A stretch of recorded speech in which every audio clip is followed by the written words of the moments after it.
ॐ विश्वं दर्पणदृश्यमाननगरी तुल्यन्निजान्तर्गतं पश्यन्नात्मनि मायया बहिर्भूतं यथा निद्रया यः साक्षात् कुरुते प्रबोधसमये स्वात्मानमेवाद्वयं तस्मै श्रीगुरुमूर्तये नमः इदं श्रीदक्षिणामूर्तये बीजस्यान्तरिवाङ्कुरो जगदिदं प्राङ्निर्विकल्पं पुनः मायाकल्पितदेशकालकलना वैचित्रचित्रीकृतं मायावीव विजृम्भयत्यपि महायोगी वयस्वेच्छया तस्मै श्रीगुरुमूर्तये नमः इदं श्रीदक्षिणामूर्तये तस्मै श्रीगुरुमूर्तये नमः इदं श्रीदक्षिणामूर्तये। ॐ सहना भवतु सहनौ भुनक्तु सह वीर्यङ्करवावहै तेजस्विनावधीतमस्तु मा विद्विषावहै। ॐ शान्तिः शान्तिः शान्तिः। सदाशिवसमारम्भां शङ्कराचार्यमध्यमाम् अस्मदाचार्यपर्यन्तां वन्दे गुरुपरम्पराम्।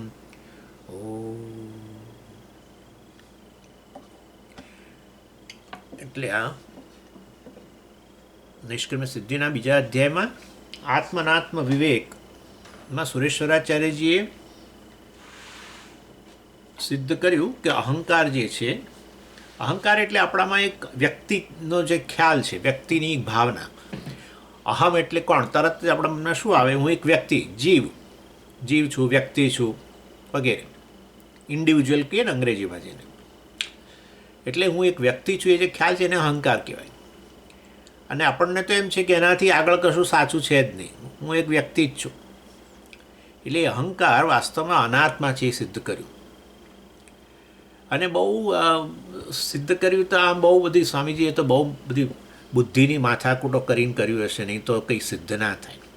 એના આપણો અનુભવ, આપણે એનું વિશ્લેષણ નથી કર્યું. અનુભવનું વિશ્લેષણ કરો તો તમે પોતે જ તો 2 જ મિનિટમાં કહી દો કે હું એક વ્યક્તિ છું. એ એક ખાલી ખ્યાલ જ છે, ભ્રમ છે. કેમ એવું કેવી રીતે કહેવાય? જુઓ, વ્યક્તિ તરીકેનો ખ્યાલ કેટલી અવસ્થાઓમાં હોય છે? આપણી 3 અવસ્થાઓ છે: જાગ્રત, સ્વપ્ન, સુષુપ્તિ. એમાંથી 2ની અંદર આપણને આવો ખ્યાલ રહે છે કે હું એક વ્યક્તિ છું.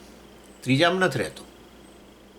સૂઈ જાઓ પછી હું એક વ્યક્તિ છું એવો ખ્યાલ કદી નથી આવતો. એટલે વાસ્તવની અંદર અને પણ સ્વામીજી જાગીએ ત્યારે તો આવે ને, પણ જાગીએ ત્યારે તમે જે સુષુપ્તિની વાત કરતા હોવ, જાગીને સુષુપ્તિની વાત સુષુપ્તિમાં ન કરી શકો, નહીં તો તે વ્યક્તિ. સુષુપ્તિમાંથી બહાર આવીએ, જાગીએ ત્યારે તમે જે કહો છો કે હું સુખેથી સૂતો વગેરે, ત્યારે હું જે છે ક્યાંય વાસ્તવમાં એ વ્યક્તિપણાનો ખ્યાલ નથી. કારણ કે એ હુંનું માપ જો તમે વિચારો કે સુષુપ્તિમાં હું કેવો હતો, કેટલી સાઇઝનો હતો, અથવા હું એક જગ્યાએ સૂતો હતો, આ સમય હતો જે અત્યારે તમને ખ્યાલ છે. જુઓ, તમને હું કહું કે તમે ક્યાં છો? હું અહીંયા છું સ્વામીજી, અહીં બેઠો છું અમદાવાદમાં ફલાણી જગ્યાએ. એવો ને એવો હુંનો ખ્યાલ, આવા જ હુંનો એક જગ્યાએ રહેલો, આ સમયે રહેલો એવો ખ્યાલ ત્યાં નથી. એટલે હુંનું અત્યારે તમે કહો કે મારું માપ છે સ્વામીજી 5 ફૂટ 8 ઇંચ છું કે 10 ઇંચ છું, જે હોય તે. પણ તમે એ અહમ જે છે એ આટલા આવો સુષુપ્તિમાં જે અહમ હતો ને સ્વામીજી, એ 5 ફૂટ 8 ઇંચનો જ હતો. નથી, અહમ છે પણ અહમનું કોઈ માપ નથી. અહમ હું અત્યારે ખાટલામાં, આ અમદાવાદમાં, આ સોસાયટીમાં, આ મકાનની અંદર, આ રૂમની અંદર, આ કશું એવો ખ્યાલ જ નથી. અત્યારે છે, જાગ્રત અવસ્થામાં છે, ત્યાં એટલે કારણે તમારામાં એક વ્યક્તિનો ખ્યાલ આવે છે. હું આ જગ્યાએ છું, હું આ સમયે રહેલો છું, આ સમય થયો અત્યારે, એ વગેરે એ રીતે દેશકાળનું ભાન, અને એને આધારે પોતાનું માપ નીકળે છે. એટલે એ વસ્તુ, આવો જે ખ્યાલ છે, દેશકાળને આધારે પોતાનો જે ખ્યાલ છે, એ 2 અવસ્થામાં છે, જાગ્રતમાં અને સ્વપ્નમાં. સ્વપ્નનો કાળ ને સ્વપ્નમાં એવું જ વિચારો છે કે હું અત્યારે બદ્રીનાથમાં છું, એવું વિચારો કદાચ. એટલે એ દેશકાળના ખ્યાલ સહિતનો અહમ એ અહંકાર કહેવાય. એ આ બે અવસ્થામાં છે, પણ ત્રીજા અવસ્થામાં તો નથી જ. દેશકાળનો જ ખ્યાલ નથી, પછી દેશકાળને આધારે અહમનો ખ્યાલ ક્યાંથી રહે? માટે એ અહમ દેશકાળ વગરનો કહેવાય. દેશકાળ વગરનો એટલે કેવો? પૂર્ણ. એટલે એ અહમ જે છે સુષુપ્તિની અંદર, એમાં એ વ્યક્તિપણાનો ખ્યાલ જતો રહે છે. અહમ હોય છે, પણ અહમ એક વ્યક્તિ છું એવો ખ્યાલ નથી રહેતો. તો પછી હકીકત થઈ ગઈ કે હું એક વ્યક્તિ છું, એ વાસ્તવમાં ખાલી ખ્યાલ જ છે. જો સાચી હકીકત હોય તો પછી સુષુપ્તિમાં ચાલુ રહે. આ વિચારજો, સ્વામીજી કેમ આટલી બધી માથાકૂટ કરો છો? હું એક વ્યક્તિ છું, એ તો મુશ્કેલી છે.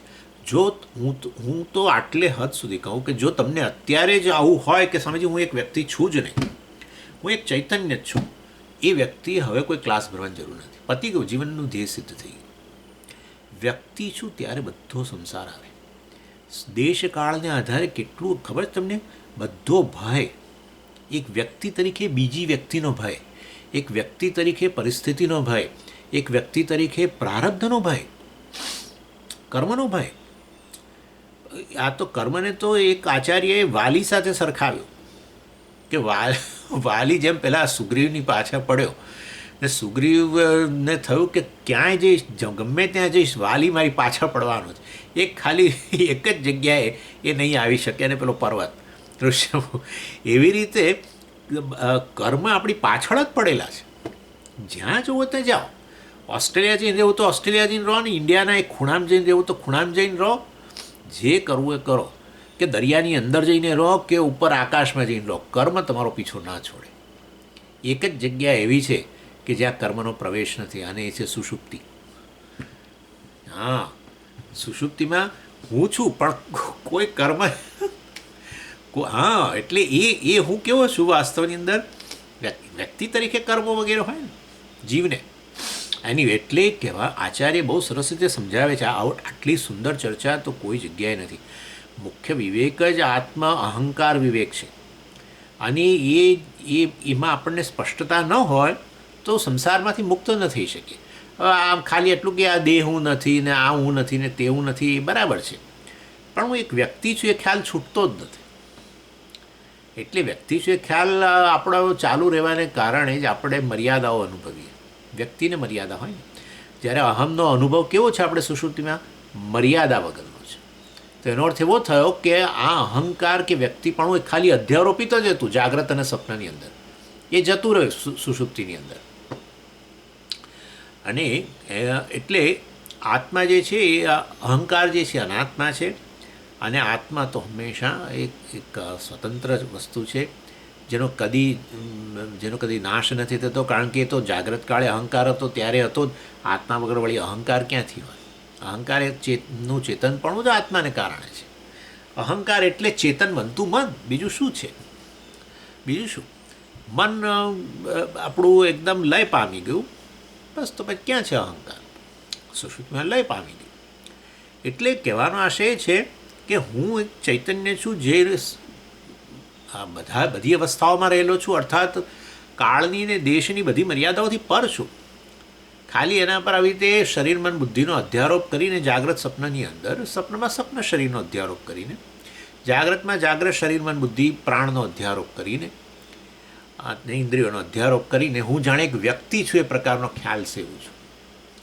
ખરેખર એ મારો એક રોલ જ છે, કારણ કે એ રોલ ભજવવા માટે કંઈક વેશ તો ધારણ કરવો પડે ને, અને આ બધો વેશ છે. આ વેશ હું છોડી દઉં છું સુષુપ્તિમાં, ત્યારે હું વાસ્તવમાં ખરેખર મારી જાત સાથે જ હોઉં છું, મારું સાચા સ્વરૂપમાં જ હોઉં છું. અને એ જે કહે છે, હું એ બતાવશે હવે આ 54મા શ્લોકમાં, કે હું સૂતો, સુખેથી સૂતો, મને કશી ખબર નથી. એ અહમ કયો? કે સાક્ષી. વાસ્તવમાં ત્યાં તો બીજું કશું, કારણ કે જાણવાની વસ્તુ હોય તો પેલો અહંકાર પ્રમાતા હોય. કશી જાણવાની વસ્તુ જ સુષુપ્તિમાં ન હોય તો પછી પ્રમાતા કેવી રીતે હોય?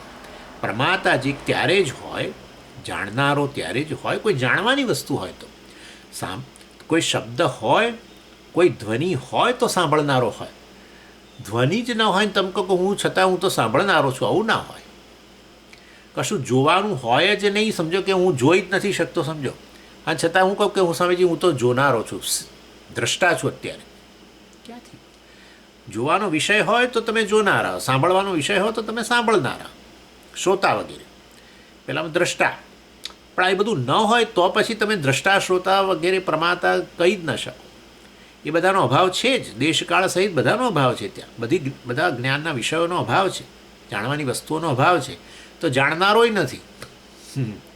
તો જાણનારો નથી તો પછી હુંય નથી સ્વામીજી. તો કોની સુષુપ્તિ છે?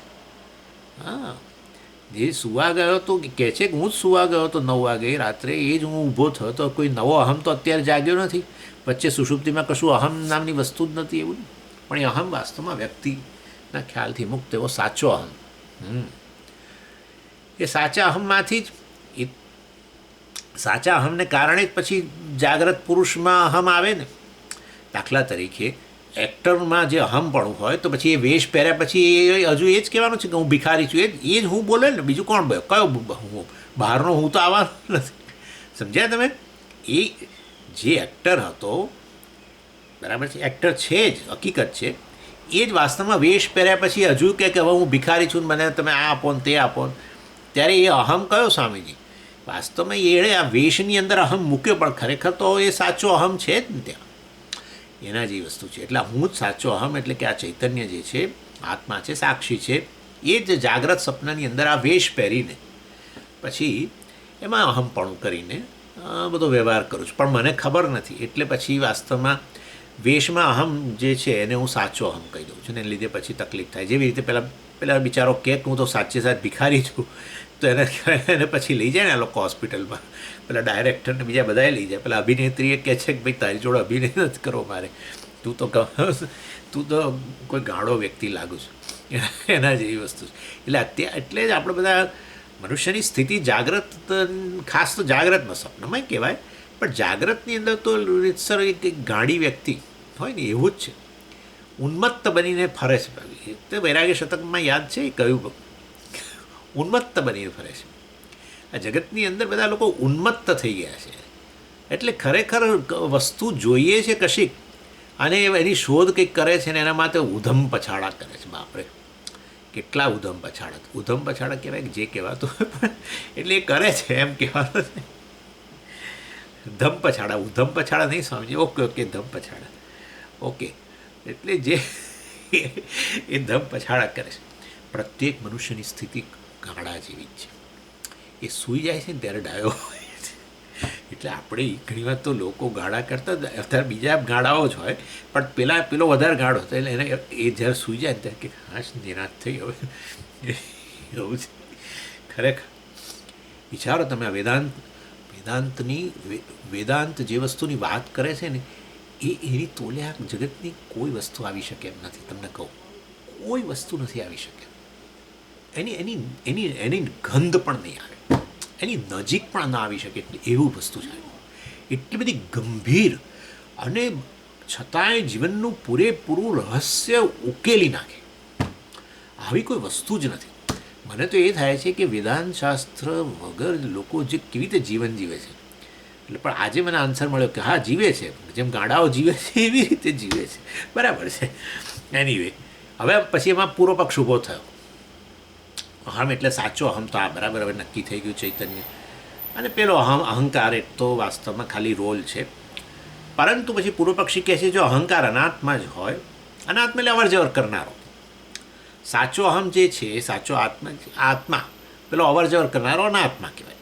નેચરલી અવર જવર કરી એણે ગયો, અહમપણું ગયું. સ્વામીજી, સુષુપ્તિમાં અહમપણું ગયું એટલે એ અહમપણું તમારા જ્ઞાનનો વિષય બન્યું, તમારા અનુભવનો વિષય તો બન્યું. ત્યારે તો તમે કહ્યું કે અહમપણું ગયું, અહમપણું હવે જાગ્યું એટલે આવ્યું વગેરે જે પણ, એટલે અનાત્મા. હવે અહંકાર અનાત્મા, અને એ તો પછી તમે તો અહમ બ્રહ્માસ્મિ બોલતા હતા, પૂર્વ પક્ષી કહે છે. હવે અહમ તો અહંકાર છે, અનાત્મા છે, અને એને તમે સરખાવો છો બ્રહ્મ સાથે. અહમ બ્રહ્મ, તો અહંકાર બ્રહ્મ થયો, અનાત્મા બ્રહ્મ થયો. બ્રહ્મ તો તમે કહો છો આત્મા છે, અને અહંકાર અવર જવર કરનારો જડ છે, કારણ કે એ તો જણાય છે ચેતન, પણ વાસ્તવમાં તો પેલા ચિદાભાસને કારણે, બાકી જડ જ છે ને, અંતઃકરણ જ છે ને, બીજું શું છે. એટલે કહે છે આ કે વાસ્તવમાં એ અહંકારને બ્રહ્મ સાથે કેવી રીતે કહી શકાય. આ તમે મહાવાક્ય અમને સમજાવવા નીકળ્યા છો બીજા અધ્યાયની અંદર. એટલે એ વસ્તુ સાચી નથી. જો એ અહમનો અર્થ અનાત્મા થતો હોય તો પછી મહાવાક્ય સમજાવી ન શકાય. મિથ્યા અનાત્મા એટલે કે અહંકાર અને આ બ્રહ્મ એટલે કે આત્મા જે સત્ય છે એ બંને વચ્ચેનું આવું સમીકરણ કેવી રીતે શક્ય બને. એટલે સુરેશ્વરાચાર્યજી એનો જવાબ આપવાનું શરૂ કર્યું પૂર્વ પક્ષીને 54, 55 અને 56ના શ્લોકની અંદર. અહમ શબ્દનો અર્થ અહંકાર જે છે એને નકારતા નથી, બરાબર જ છે. અને એ પ્રસિદ્ધ છે. બધા લોકો જ્યારે અહમ કહે છે ત્યારે અહમને એક વ્યક્તિ કે અહંકાર તરીકે જ બધા જાણે છે, એ તો નક્કી જ છે. એટલે કહે છે કે અહીંયા જ્યારે અહમ બ્રહ્માસ્મિ કહીએ છીએ ત્યારે એ અહંકાર, અહમનો અર્થ અહંકાર જે પ્રસિદ્ધ છે એને છોડીને આગળ વધો, એનાથી સંબંધિત, પરંતુ એ નહીં, એનાથી સંબંધિત આગળ જે અર્થ છે એ લો. તો એ એવો અર્થ કેવી રીતે લેવાય? એવો શબ્દનો અર્થ કરવાની કોઈ પદ્ધતિ છે? હા, એને આપણે વૃત્તિ કહીએ છીએ. એટલે આપણે કહ્યું લક્ષણાવૃત્તિ. લક્ષણાવૃત્તિથી 54મા શ્લોકમાં બતાવે છે અહમનો અર્થ જે છે એ બ્રહ્મ થઈ શકે. અને પછી 55મા શ્લોકમાં ગૌણી વૃત્તિથી બતાવે છે કે અહમનો અર્થ બ્રહ્મ થઈ શકે. અને પછી તો 56મા શ્લોકમાં આ સુરેશ્વરાચાર્યજીનું કામ. આવું 56મા શ્લોકમાં તો કહ્યું અહમનો મુખ્ય અર્થ લો તોય બ્રહ્મ થઈ શકે. બોલો, આવું ક્યાંય જોયું, સાંભળ્યું છે? એટલે આપણને થાય કે આ તો આ ખોટું વેદાંત ભણાવે છે, પણ ના, બ્રિલિયન્ટ, અત્યંત બ્રિલિયન્ટ. અહમનો મુખ્ય અર્થ લો તોય એ અહમની અંદર પેલો છુપાયેલો જ છે. કોણ? બ્રહ્મ છુપાયેલું છે એમ કહે છે. એટલે નિર્દેશ થઈ શકે મુખ્ય અર્થથી પણ. ચાલો, એટલે આ 54, 55 અને 56 શ્લોક જે છે એ આ રીતે લક્ષણાવૃત્તિ, ગૌણીવૃત્તિ અને મુખ્યાવૃત્તિથી સમજાવે છે. અને એમાં આપણે હવે 54મો શ્લોક આમ તો સહેજ શરૂ કરેલો, પણ છતાં હવે અહીંથી શરૂ કરીએ. ન અજ્ઞાસીશમ ઇતિ પ્રાહ સુષુપ્તાદ ઉત્થિત અપિ અયોદાહાદિવત્તેન લક્ષણમ પરમાત્મન. એટલે અહીંયા લક્ષણાવૃત્તિ, જેને મેં તમને કહ્યું હતું જહલ લક્ષણા. એટલે જહલ લક્ષણા એટલે શું કે જે તે શબ્દનો અર્થ કરવા માટે એનો મુખ્ય અર્થ જે અત્યારે પ્રસિદ્ધ અર્થ હોય એ શબ્દનો એને છોડી દેવાનો અને એનાથી સંબંધિત જે અર્થ હોય એ લેવાનો. એવી રીતે અહંકારનો પ્રસિદ્ધ અર્થ જે છે વ્યક્તિ, જીવ, એને છોડીને એનાથી જ સંબંધિત એવો અર્થ એટલે કે ચૈતન્ય લઈ શકાય છે. એ વસ્તુ માટે અહીંયા ઉદાહરણ પણ આપે છે. અને એ છે અયોદાહાદિવત, કે છે જુઓ અમે તમને બતાવીએ કે આવું શક્ય છે. અને એ કહે છે કે આપણે પેલા લોખંડના ગોળાને પેલામાં મૂકી રાખીએ આની અંદર, લગ્નની અંદર, અને પછી એ થોડોક વખત મૂકી રાખ્યા પછી એના સ્પર્શને કારણે, એમાં મૂકી રાખવાને કારણે એ અગ્નિ પૂરેપૂરો એની અંદર વ્યાપી જાય લોખંડના ગોળામાં. અને હવે પેલો આમ અગ્નિનો ગોળો બની ગયો, લાલ ચોળ. પણ આને એનાથી તમે દાજો તો તમે શું કહેશો? આ લોખંડે મને દજાડ્યું, લોખંડના ગોળાએ દજાડ્યો કે લોખંડે દજાડ્યું. હવે આ વાત સાચી નથી. હું આવું જ્યારે કહું કે આ લોખંડે મને દજાડ્યું તો તમે વાંધો નથી ઉઠાવતા, તમે સમજી જાઓ છો. હું ભલે આવું કહું, હું કહું કે લોખંડે દજાડ્યો, પણ તમે સમજી જાઓ છો, તમે કહો બરાબર છે, દવા લાવો, બર્નોલ લગાડ્યું એમ કહો. તમે એવું નથી કહેતા અગ્નિએ દજાડ્યો, તમે એવું કેમ કહ્યું લોખંડે દજાડ્યું? તમે આપોઆપ જ લક્ષણા તમારા મનમાં કરી લો છો. ભલે લોખંડે દજાડ્યો, એવા લોખંડ શબ્દનો અર્થ વાસ્તવમાં પેલો લોખંડ એનો પ્રસિદ્ધ અર્થ, પરંતુ એ પ્રસિદ્ધ અર્થને છોડીને એનાથી સંબંધિત અગ્નિ રહેલો છે ને, વ્યાપી ગયો છે ને, એનાથી સંબંધિત અગ્નિ જે છે એ અગ્નિએ દજાડ્યો એવું તમે, ભલે હું બોલ્યો લોખંડે દજાડ્યો, પણ તમે સમજી લો છો. એટલે તમે તમારા મનમાં શું કર્યું? લક્ષણા કરી, જહલ લક્ષણા કરી. જહલ લક્ષણા એટલે તમે છોડ્યો. શું છોડ્યું? મુખ્ય અર્થ છોડી દીધો. શેનો? લોખંડ શબ્દનો. લોખંડે મને દજાડ્યો એવું વાક્યની અંદર લોખંડ શબ્દનો તમે અર્થ, જે લોખંડ જે છે એને તમે છોડીને અત્યારે એમાં વ્યાપી ગયેલો જે અગ્નિ જે છે એનાથી સંબંધિત થયો અગ્નિ, એ અગ્નિએ દજાડ્યો એવું તમે સમજી લો છો. એવી ને એવી રીતે વાસ્તવની અંદર તમે જાણો છો કે લોખંડનો એ સ્વભાવ નથી દજાડવું, એ તો શીતળ હોય છે સામાન્ય રીતે, એ દજાડવું એનો સ્વભાવ નથી. પરંતુ અત્યારે લોખંડે આ રીતે એના સંપર્કથી, અગ્નિના સંપર્કથી અગ્નિ એમાં વાપેલો છે ને એના કારણે અગ્નિથી આપણે દાજીએ છીએ. એવી ને એવી રીતે વાસ્તવની અંદર અહીંયા પણ એવું જ છે. આ શરીર મન બુદ્ધિ જે છે એ સ્વભાવથી જડ છે, પરંતુ ચૈતન્ય એની અંદર વ્યાપી ગયેલું છે. બરાબર છે ને? ચૈતન્યની અભિવ્યક્ત ચૈતન્ય વ્યાપી ગયેલું છે. અહીંયા જ સમજીએ તો બહાર શું? પૂર્ણ ચૈતન્ય બ્રહ્મ જે છે એ અહીંયા અભિવ્યક્ત બન્યું અને એને પછી શરીર મન બુદ્ધિને વ્યાપી ગયું. અને શરીર મન બુદ્ધિને વ્યાપી ગયું અને ત્યારે આપણે પછી આપણે હવે અહમ નેચરલી શરીર મન બુદ્ધિને વ્યાપીને રહેલું ચૈતન્યને આપણે શું કહીએ છીએ? અહંકાર. એટલે અહમ શબ્દનો સીધો અર્થ શું થયો? એક વ્યક્તિ, એક જીવ, શરીરધારી, એવો અર્થ. પરંતુ ખરેખર જ્યારે અહમ બ્રહ્માસ્મિ એવો ઉચ્ચારણ થાય ત્યારે અહમ શબ્દનો એ મુખ્ય અર્થ, જેમ પેલામાં લોખંડે દજાડેમાં લોખંડે શબ્દનો મુખ્ય અર્થ છોડો છે, એવી રીતે અહીંયા અહમ બ્રહ્માસ્મિમાં અહમ શબ્દનો આ અહંકાર અર્થ છોડીને એનાથી સંબંધિત શું છે? પેલું ચૈતન્ય જે વ્યાપી ગયેલું છે. જેમ પેલામાં અગ્નિ વ્યાપી ગયેલો છે અને અગ્નિ એ દજાડ્યો એમ સમજી લો છો, એવી રીતે અહીંયા વ્યાપી ગયેલું આ જે ચૈતન્ય જે છે આમાં શરીરમાં અભિવ્યક્ત બનીને એ ચૈતન્ય બ્રહ્મ છે એવું તમે સમજી જઈ શકો છો. સમજ્યા? એટલે અહમ શબ્દનો તમે અહીંયા જહલ લક્ષણાર્થ દ્વારા અહમ બ્રહ્માસ્મિમાં અહમ શબ્દનો અર્થ તમે જહલ લક્ષણાર્થ દ્વારા ચૈતન્ય કે સાક્ષી જે છે, ચૈતન્ય જે છે એને એ બ્રહ્મ છે એ વસ્તુ સમજી શકો છો.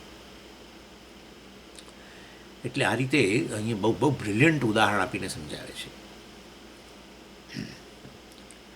આપણે એ તો બરાબર છે, પણ આપણે રોજે રોજના ઉપયોગની અંદર અહમ શબ્દનો અર્થ ક્યારેય સાક્ષી કે ચૈતન્ય એવો કરેલો છે ખરો રોજે રોજ?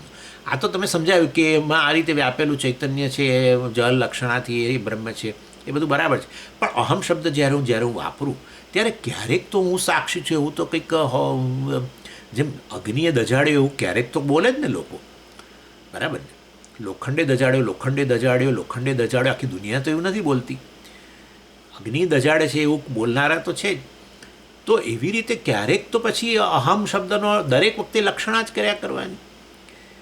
એટલે અહમ શબ્દ હું જ્યારે દિવસમાં 1000 વાર અહમ બોલું છું ત્યારે ક્યારેક તો ભલે સામાન્ય રીતે અહંકારનો અર્થ કે જીવ કે વ્યક્તિ કરી અર્થ, પરંતુ ક્યારેક તો એ અહમ સાક્ષી એવું તો આપણા અનુભવમાં તો આવવું જ જોઈએ ને. એટલે જેમ પેલો અગ્નિ દજાડે છે બધાના અનુભવમાં છે, એવી રીતે અહમ ચૈતન્ય છે એવું ક્યારેક તો મને અનુભવમાં આવવું જોઈએ. એટલે એવી રીતે તો કે હા એ વસ્તુ શક્ય છે.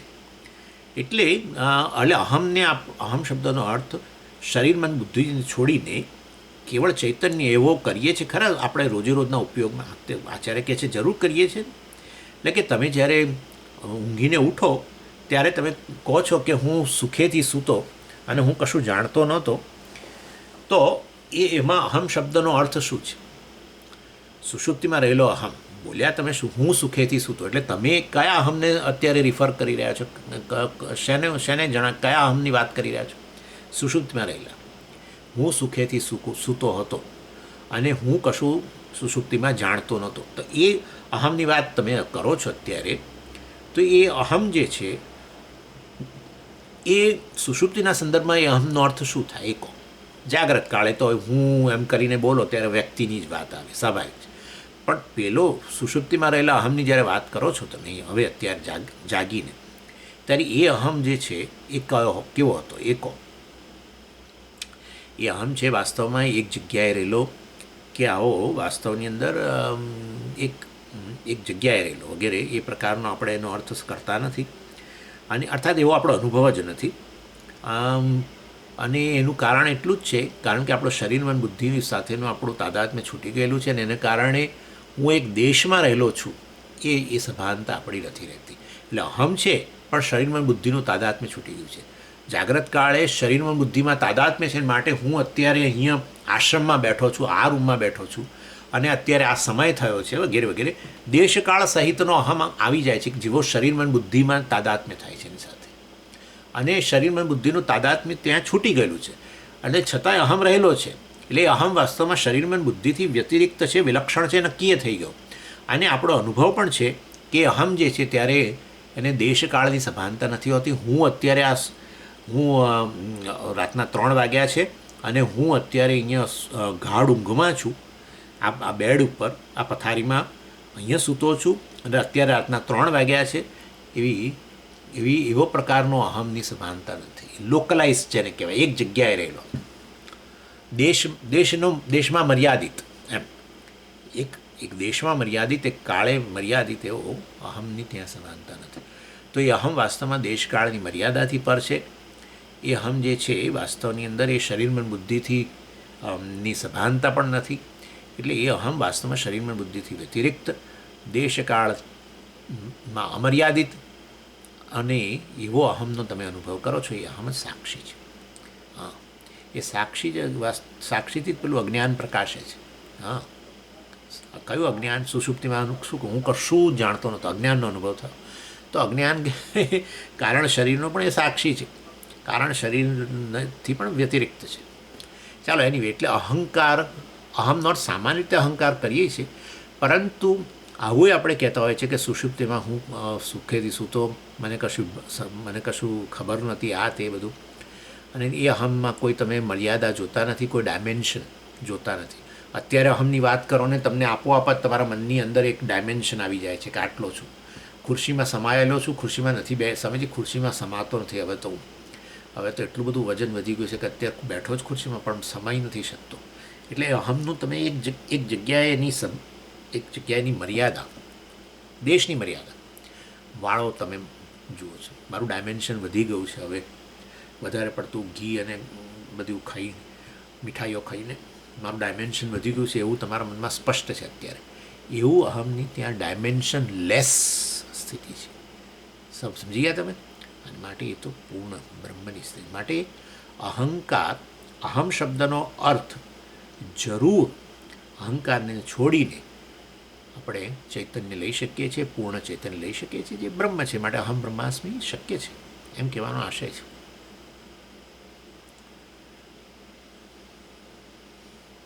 એટલે કે છે સુષુપ્તાત ઉત્થિત, 54 શ્લોકનો છે ને, સુષુપ્તાત ઉત્થિત, જ્યારે એ ઊંઘમાંથી બહાર આવે એ ઇતિ પ્રાહ, ત્યારે આવું ડિક્લેર કરે છે. શું ડિક્લેર કરે છે? ન અજ્ઞાસિષમ, અહમ અજ્ઞાસિષમ. ન અજ્ઞાસિષમ મીન્સ હું કશું જ જાણતો નહોતો. સમજીએ, અજ્ઞાસિષમમાં જે એટલે આ ના આવી ગયું, હું જાણતો નહોતો. એ તો જ્ઞાધાતુનું એક રૂપ છે. આવું અજ્ઞાસિષમ જ્ઞાધાતુનું રૂપ છે. એમાં જેમ આપણે ભૂતકાળની અંદર રૂપ બનાવો ને, અગચ્છત વગેરે, એવી રીતે ભૂતકાળનું રૂપ. એ તો સ્વામીજી અમને કશું કહેશું ને, એમને સંસ્કૃતનું ખબર. આ તો તમને કહું છું, પેલું અજ્ઞાસિષમ આવ્યું ને એટલે આપણને થાય કે હું અજ્ઞાની હતો કેવું. એવું નહીં. અજ્ઞાસિષમ એટલે જાણવું, જાણતો, ભૂતકાળનું રૂપ છે, જાણતો હતો એમ આવે. અહમ અજ્ઞાસિષમ, હું જાણતો હતો. પણ પછી શું ઉમેરવાનું? પેલું ન છે અંદર, ન અહમ અજ્ઞાસિષમ, હું જાણતો નહોતો. અર્થાત હું જાણનારો પ્રમાતા નહોતો. સમજી, હું જાણનારો, હું કશું જ જાણતો નહોતો, પણ હું જાણનારો હતો. વાહ, બહુ સરસ. આ સમજાવો તો બહુ સારું. કશું જ જાણવાનો વિષય નહોતો, હું કશું જાણતો જ નહોતો, તો પછી હું જાણનારો કેવી રીતે બોલાય? તો જાણનારો તો રહ્યો જ નહીં. જાણનારો તો તમે બનો છો, ખાલી એક રોલ છે તમારો. જાગ્રત કાળના પદાર્થો સામે હોય, શરીર મન બુદ્ધિથી માંડીને બધું, ત્યારે તમે જાગ્રત કાળના જાણનારા પ્રમાતા કહેવાઓ, જેને જાગ્રત પુરુષ કહેવાય. સપનાના પદાર્થો હોય તો તમે સપનાના પદાર્થોના જાણકાર નહીં, જાણકાર તો પાછું આમ બહુ એક્સપર્ટ એમ, જાણનારા.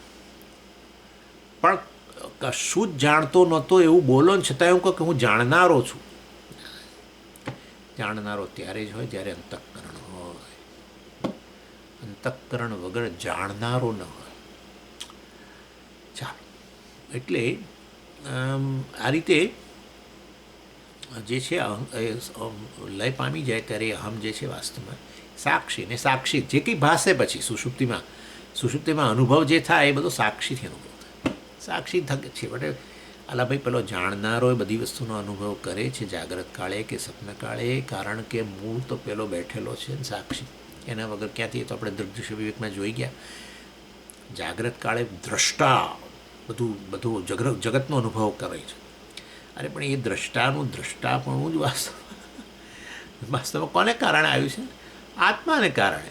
અંતઃકરણ ચેતન બનતું બનીને દ્રષ્ટા થાય છે ને, બધું અનુભવ કરે છે, બધું જાણે છે.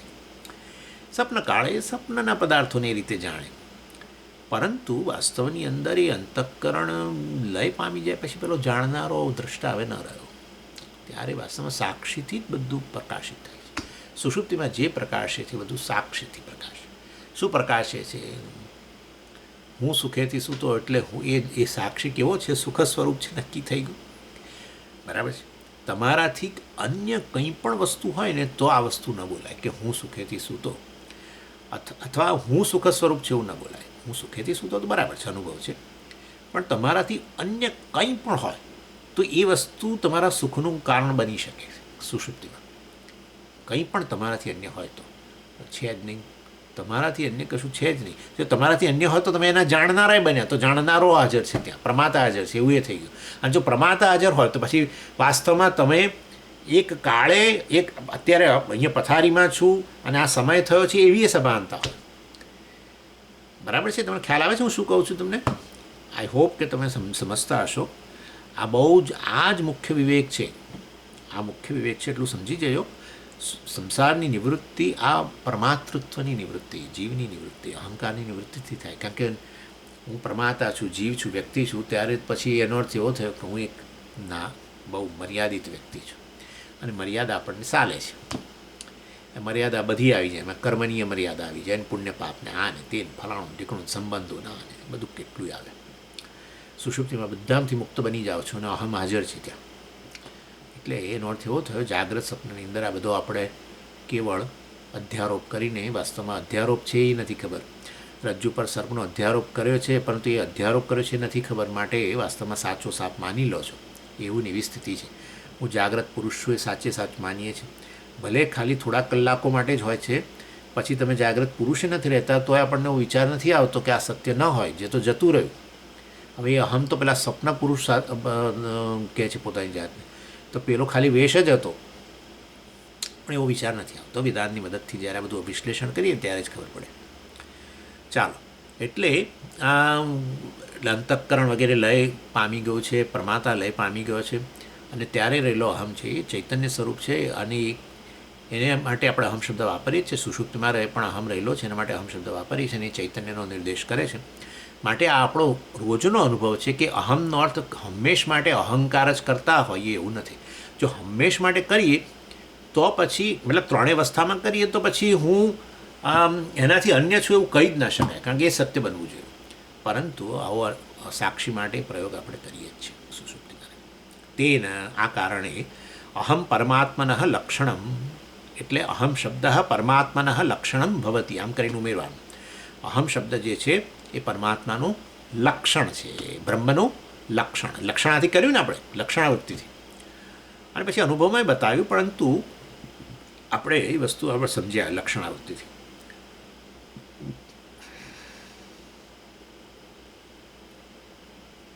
એટલે અહમ શબ્દ દ્વારા શુદ્ધ ચૈતન્યનો વગેરે નિર્દેશ થઈ શકે, જે આ શરીરમાં વ્યાપીને રહેલો છે. જેવી રીતે લોખંડ શબ્દ દ્વારા આપણે અગ્નિનો નિર્દેશ કરી શકીએ, જે લોખંડમાં વ્યાપીને રહેલું છે.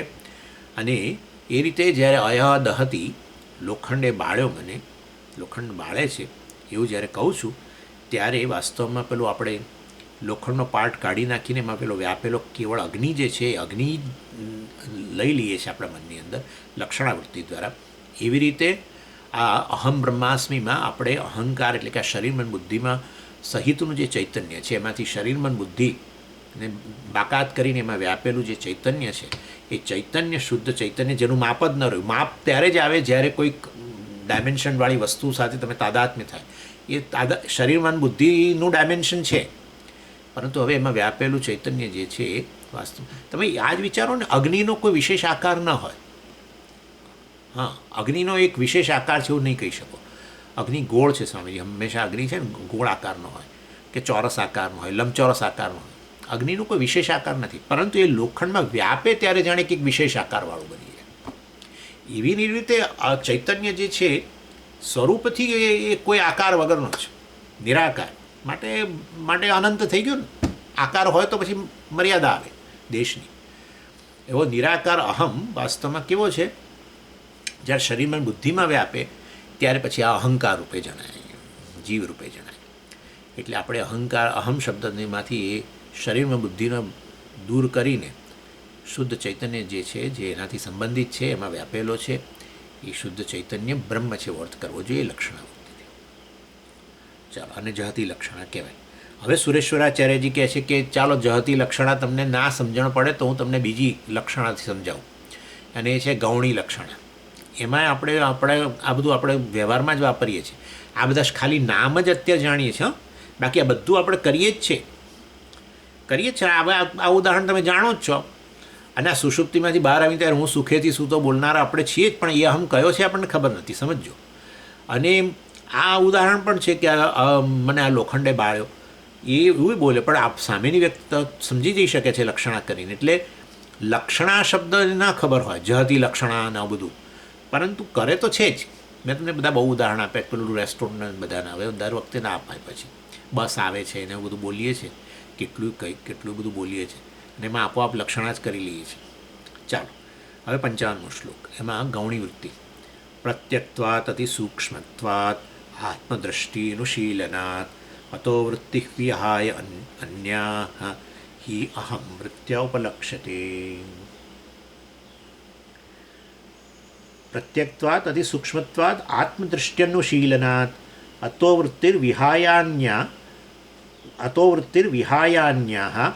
હિ અહમ વૃત્ત્યા ઉપલક્ષ્યતે. એટલે પેલું છૂટું પાડ્યું ને એટલે જરા પેલું બોલવામાં તકલીફ.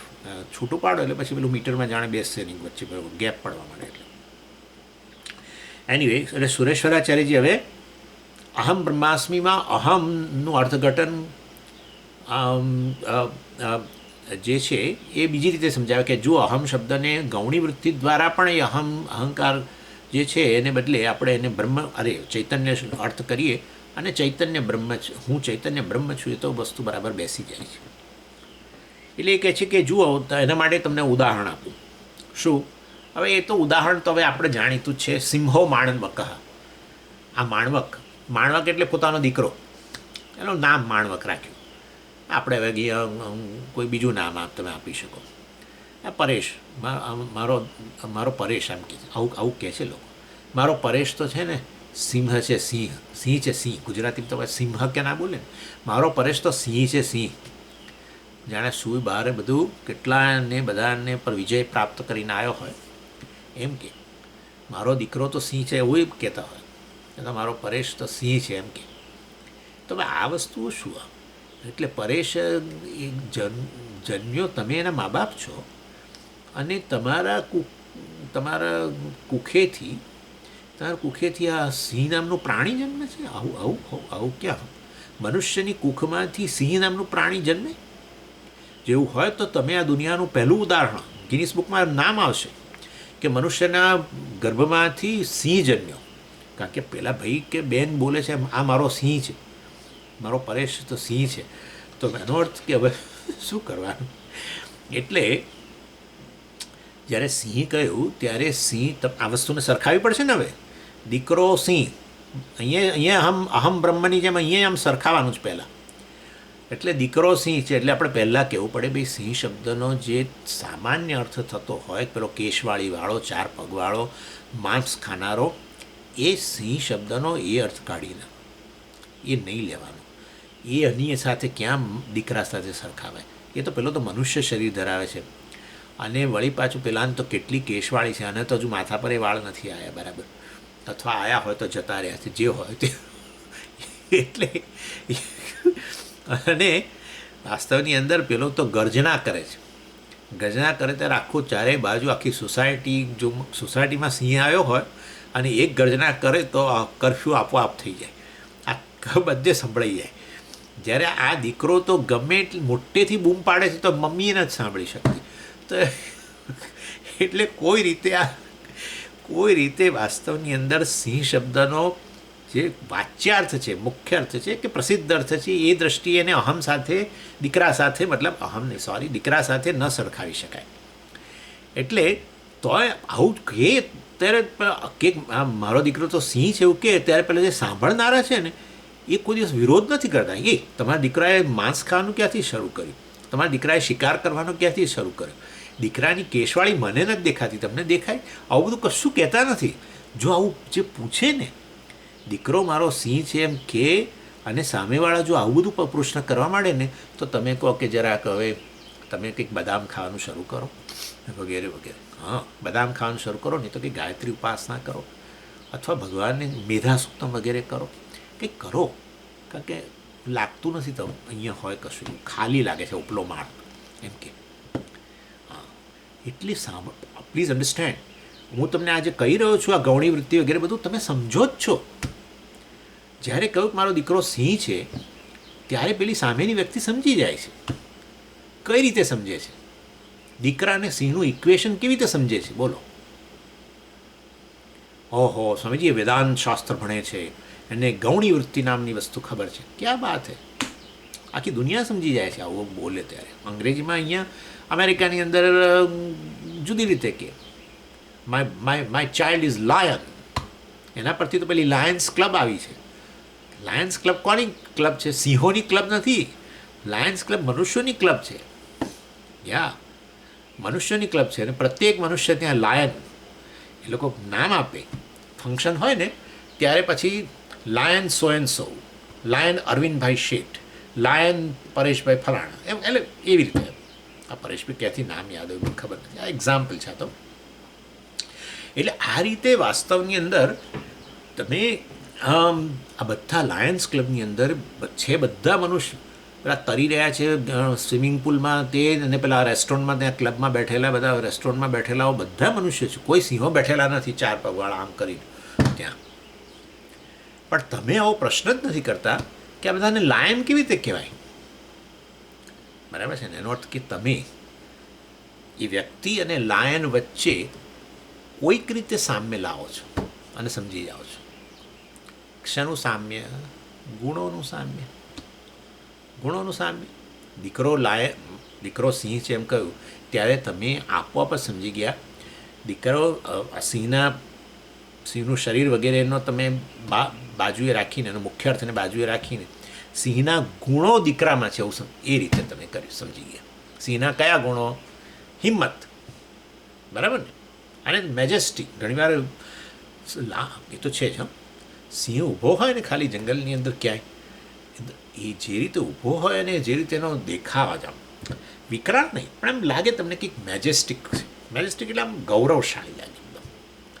કોઈ દિવસ તમે સિંહને કરીને ઊભેલો ના જુઓ.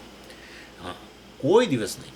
એ ઊભો હોય, ચાલી રહ્યો હોય, તમે એની ચાલ જોજો. એ ચાલતો હોય, પાછળ ફરીને આમ જોતો હોય, અથવા આજુબાજુ નજર કરતો હોય, ત્યારે આ લોકો ઘણીવાર કેમેરાથી એનો પેલો લેતા હોય છે.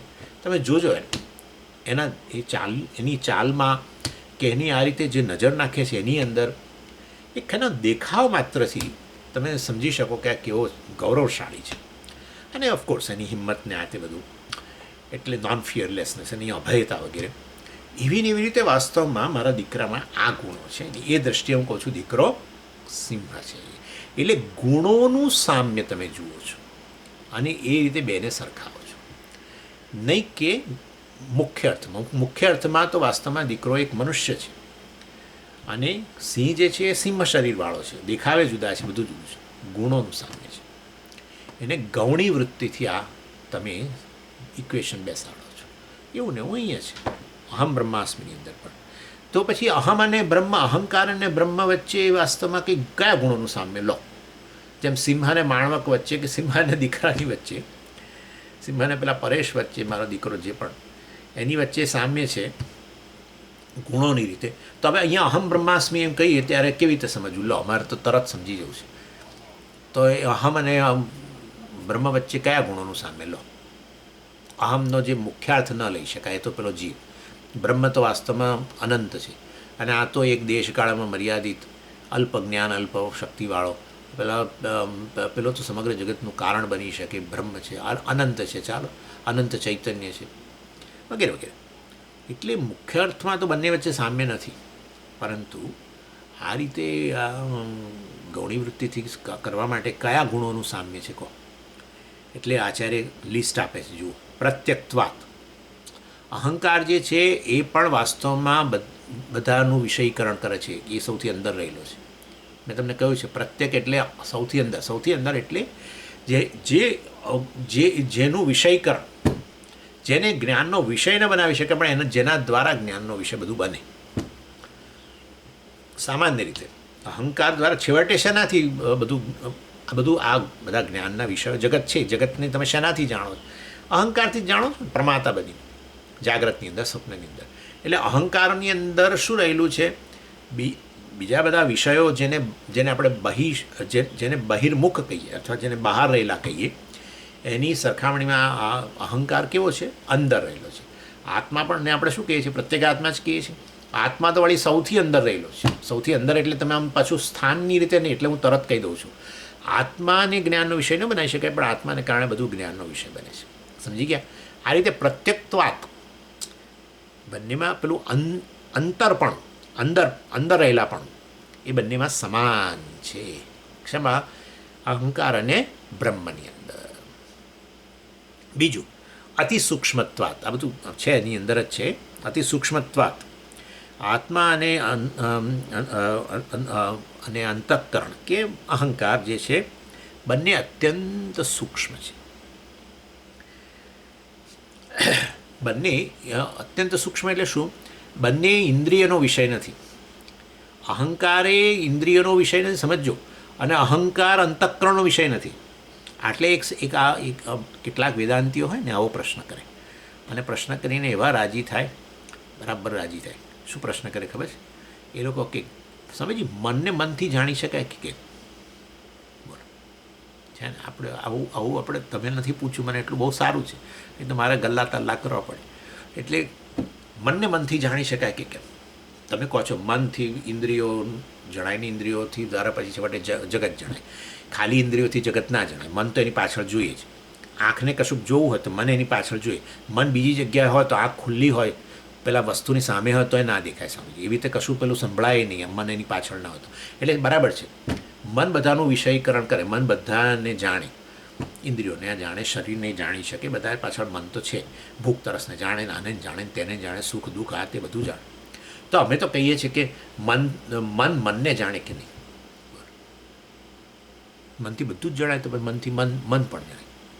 એટલે મનથી મન એટલે અહીંયા અંતઃકરણનો અહમવૃત્તિ જે છે, બરાબર છે, જે અહંકાર જે છે એ વાસ્તવની અંદર અંતઃકરણ, સમગ્ર અંતઃકરણ જે ચેતનમનતું બનેલું જેને અહંકાર કહે, એ વાસ્તવમાં એનું વિષયકરણ મન ન કરી શકે. સમજી ગયા? જેવી રીતે આ ક્લિપ જે છે, ક્લિપનું મન અત્યારે ક્લિપ મને દેખાય છે. કેમ? કારણ કે આ ક્લિપ મારા મનમાં પ્રવેશી છે વૃત્તિના રૂપમાં. એ વૃત્તિનો વિષય છે. પણ તો એની પાછળ શું રહેલું છે? જાણનારો બેઠો છે, અહંકાર બેઠો છે.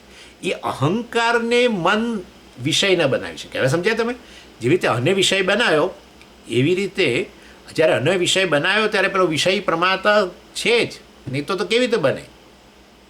પ્રમાતા રહેલો જ છે ને, ત્યારે આ પ્રમેય બન્યો ને. એ પ્રમાતા જે છે એ અંતઃકરણ જ છે. સમગ્ર ચેતનમંતુ અંતઃકરણ, અહંકાર, પ્રમાતા, એને અંતઃકરણ આવી રીતે જેવી રીતે અન્ય વિષય બનાવ્યો એવી રીતે એને ન બનાવી શકાય. અત્યારે સમજી મનની અંદર પ્રમાતા વિષય બન્યો છે, એવું ન બને. એટલે વાસ્તવમાં એ રીતે સૂક્ષ્મત્વાત કહે છે. સૂક્ષ્મ એટલે શું? જેને અંતઃકરણ અને ઇન્દ્રિયો દ્વારા ન જાણી શકાય, એટલે સૂક્ષ્મ એમ. એ રીતે. અને આત્મા ઇન્દ્રિય અને મનનો વિષય નથી. ઇનફેક્ટ મન અને ઇન્દ્રિયો ગેરહાજર હોય ત્યારે જ તમે હાજર હો છો. હમણાં જ તમે વાત કરી દીધી, તમને હમણાં જ કહ્યું, સુષુપ્તિનું ઉદાહરણ 10 મિનિટ પહેલાં જ આપ્યું. ઇન્દ્રિયો અને અંતઃકરણ ગેરહાજર હોય તો સ્વામીજી વાસ્તવમાં આત્મા તો જણાય જ નહીં. અરે આત્મા તો સ્વયં પ્રકાશ છે અને ઇન્દ્રિયો મનથી જાણવાની જરૂર જ નથી.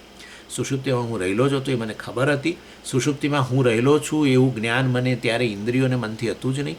ઇનફેક્ટ ઇન્દ્રિયો અને મન બંને બધી વસ્તુઓ આત્માથી પ્રકાશે છે. ચક્ષુષ ચક્ષુ, શ્રોત્રસ્ય શ્રોત્રમ, મનસો મનઃ. તો મનનું મન છે ને મન અર્થાત પણ સ્વામીજી મનમાં વૃત્તિ ના હોય તો કેવી રીતે ખબર પડે? અરે મનમાં વૃત્તિ નથી હોતી તો તમે જ કહો છો ઘણી વાર. શું થાય છે ખબર છે? ક્યારેક સમજો કે તમને કોઈક વસ્તુનો ભય રહેલો હોય, સમજો, કલ્પના કરો, પરંતુ એ ભય જે છે એનો જે વિષય છે તમે સામે નથી, પણ તમને અજ્ઞાતપણે રહેલો છે. એ અત્યારે સામે નથી, પરંતુ સમજો એવું બને, કલ્પના કરો કે જેનો ભય તમે મનમાં રાખેલો એ ખરેખર વસ્તુ બની, અને બને ને ત્યારે આપણું મન એક ક્ષણ માટે વૃત્તિહીન બની જાય. આપણે કહીએ કે સ્તબ્ધ બની ગયા એકદમ. બધી વૃત્તિઓ સ્તબ્ધિભાવ કે છે માંડુક્ય કારિકા. સ્તબ્ધિભાવ એટલે શું? જાણે કે એક થોડી ક્ષણ માટે મનમાં કોઈ વિચાર જ ના રહે. જેમ કે તમે ડ્રાઈવ કરીને જઈ રહ્યા હો, હું બન્યું છે, હમણાં જ બન્યું, બહુ ખરાબ ઘટના બની, પરંતુ હું તમને ખાલી અત્યારે રિફર નહીં કરું કે વ્યક્તિ અહીંયા કોઈ જગ્યાએ અહીંયા અમેરિકામાં જઈ રહ્યા હતા એ લોકો, અને થોડી સ્પીડ પણ હતી હાઈવે પર, અને સ્વાભાવિક છે કે એ આપણે જે દિશામાં જતા હોઈએ એનાથી વિરુદ્ધ દિશામાંથી પેલા વાહનો પેલી બીજી બાજુથી આવતા હોય. પરંતુ આ લોકોને તો જઈ રહ્યા હતા અને એકદમ જ સામે પેલો ટ્રક આવી ગયો, રોંગ દિશામાં સામે જ આવ્યો. કશું વિચારી જ ના શક્યા એ લોકો, કશું જ વિચાર ના આવ્યો. 5 જણા અંદર ભડથું થઈ ગયા, ઇન્ડિયન ફેમિલી, થોડા ઇન્ડિયા પાછા આવેલા ફરવા અહીંયા, અને આખું ફેમિલી હતું અંદર, ડ્રાઈવર અને 4 જણા બાળક 2 અને પતિ પત્ની. એ લોકો કારણ કે કલ્પના જ ના આવે ને એકદમ કે સામે આવી જશે, ત્યારે આપણને કશું સૂઝે જ નહીં. અરે પણ બ્રેક મારી દેવી છે, પણ શોક, આવું જ્યારે શોક લાગી જાય એકદમ, આવું આનંદમય થઈ શકે. જે વસ્તુ આપણને કલ્પના પણ ના હોય ને એ સામે આવી જાય ને આપણે એટલો બધો આનંદ થઈ જાય કે એક ક્ષણ માટે જાણે આપણે ભૂલી જઈએ, કશું મનમાં કશું રહે જ નહીં. આ બધું આપણો અનુભવનો વિષય બને છે કે નથી બનતી? હા, તો પછી એનો અર્થ એવો થયો કે વૃત્તિઓ વગેરે ન હોય, મન બિલકુલ જાણે વૃત્તિઓમાંથી મુક્ત બની ગયું, ત્યારે એને પ્રકાશિત કરનાર કોઈ હતું? સુષુપ્તિ તો છે જ, હું તો તમને જાગ્રતનું ઉદાહરણ આપું છું, બરાબર છે? એનો અર્થ એવો થયો કે અંતઃકરણે મને પ્રકાશિત કરવું જોઈએ એવી કોઈ જરૂરિયાત નથી, હું તો પ્રકાશિત થઈ જ રહ્યો હતો. એના કારણે તો અત્યારે આવી વૃત્તિહીન સ્થિતિ પણ પ્રકાશી. સમજી ગયા? હા, વૃત્તિહીન સ્થિતિનો અનુભવ થયો, માં તો હું તો હતો જ, હું પ્રકાશતો હતો, સ્વયં પ્રકાશ. એટલે આત્મા પણ જે છે વાસ્તવમાં કેવો છે? ઇન્દ્રિય અને મનથી અગોચર છે. ઇન્દ્રિયો, આપણા ચક્ષુથી આત્માને જો એવું તો કદી બને? ઇનફેક્ટ ચક્ષુ જોઈ શકે છે, ચક્ષુષ ચક્ષુ યત ચક્ષુષા ન પશ્યતિ યેન ચક્ષુગુંષી પશ્યતિ તદેવ બ્રહ્મત્વમ વિદ્ધિ નેદમ યદિદમ ઉપાસતે.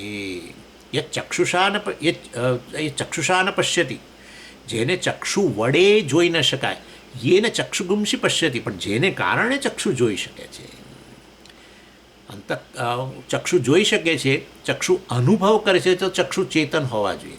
હા, કારણ કે ત્યાં બેઠેલો જ છે આત્મા.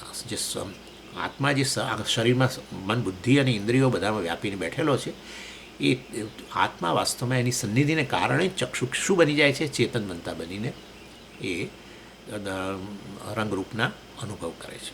એનીવે, એટલે આ રીતે અહંકાર અને આત્મા વચ્ચે બીજા પણ ગુણની સામ્યતા છે, ને એ છે બંને સૂક્ષ્મ છે.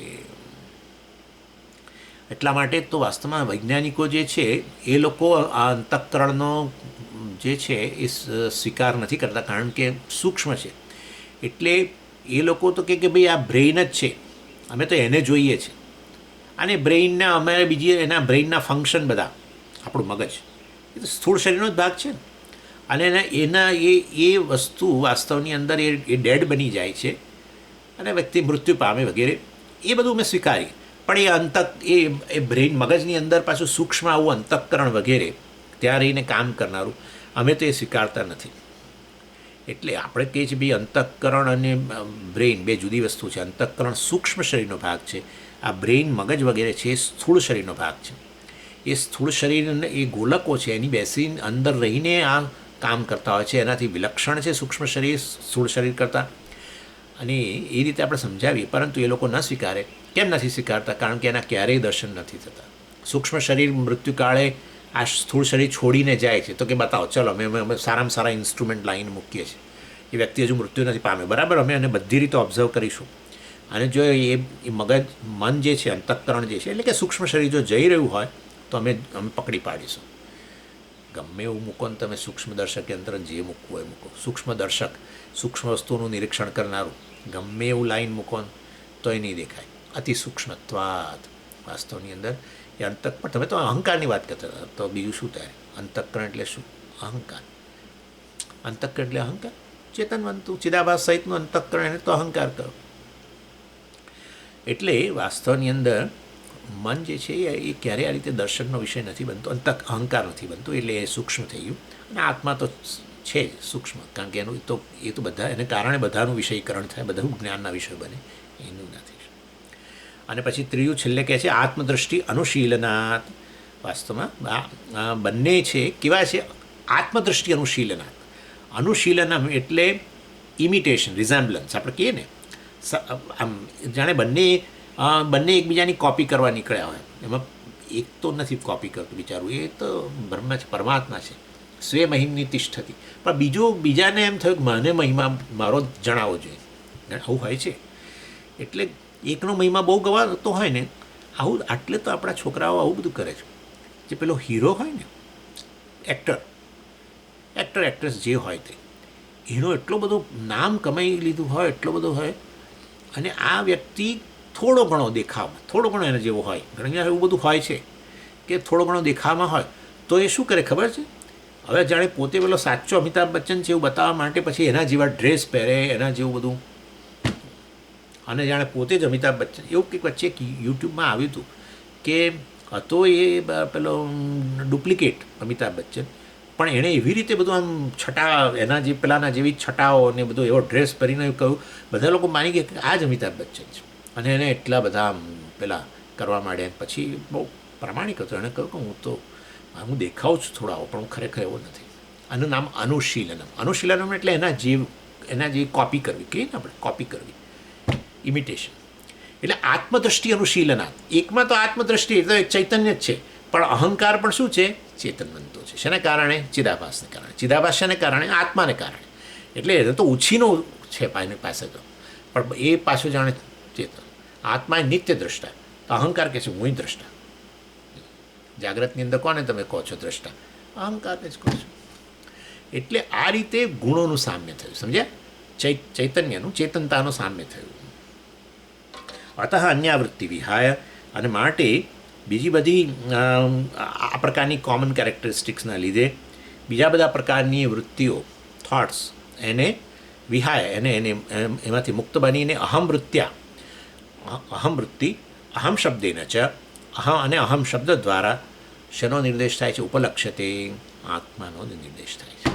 ગુણોના સામ્યને કારણે, અહંકાર અને આત્મા વચ્ચેના ગુણોના સામ્યને કારણે અહમ શબ્દેન અને અહમ વૃત્તિ દ્વારા છેવટે ઉપલક્ષણા કહેવાય એને, ગૌણી વૃત્તિ. ઉપલક્ષણાથી અહંકારનો અર્થ આપણે શું કરી શકીએ છીએ? આત્મા કરી શકીએ છીએ. જેવી રીતે માણવકઃ સિંહ, દીકરો સિંહ છે એમ જ્યારે કહ્યું, ત્યારે આપણે વાસ્તવની અંદર બંનેમાં રહેલા ગુણોનું સામ્યતા આપોઆપ મનમાં લાવીને એ વસ્તુને આપણે સ્વીકારીએ. એટલે કે દીકરામાં ગૌણી વૃત્તિથી તમે એને સિંહ સાથે સરખાવ્યું, ગુણોની સામ્યતાને કારણે. એવી રીતે અહીંયા અહંકાર અને આત્મા વચ્ચેની આ ત્રણ સૂક્ષ્મત્વાદ અને આ પ્રકારની ચેતનતાનું સામ્યતાને કારણે, અને મેં તમને કહ્યું એ પ્રમાણે આ ત્રણ ગુણો. અને ત્રીજી વસ્તુ આવેલી જે છે પ્રત્યક્ત્વાદ, સૌથી અંદર રહેલો અર્થાત સૌનું વિષયીકરણ કરનારો. એવા ત્રણેય ગુણોની સામ્યતાને કારણે આપણે અહંકારને ગૌણી વૃત્તિથી બ્રહ્મ સાથે સરખાવી શકીએ છીએ. અહમ બ્રહ્માસ્મિ સત્ય છે, બરાબર છે? આ રીતે એ કહ્યું. 56મા શ્લોકમાં મુખ્યાવૃત્તિથી કહે છે, એ વસ્તુ આવતી વખતે જોઈશું. ઓમ પૂર્ણમદ પૂર્ણમિદમ પૂર્ણાત પૂર્ણમુદચ્યતે પૂર્ણસ્ય પૂર્ણમાદાય પૂર્ણમેવાવશિષ્યતે. ઓમ શાંતિ શાંતિ શાંતિ. હરિ ઓમ શ્રી ગુરુભ્યો નમઃ. હરિ ઓમ.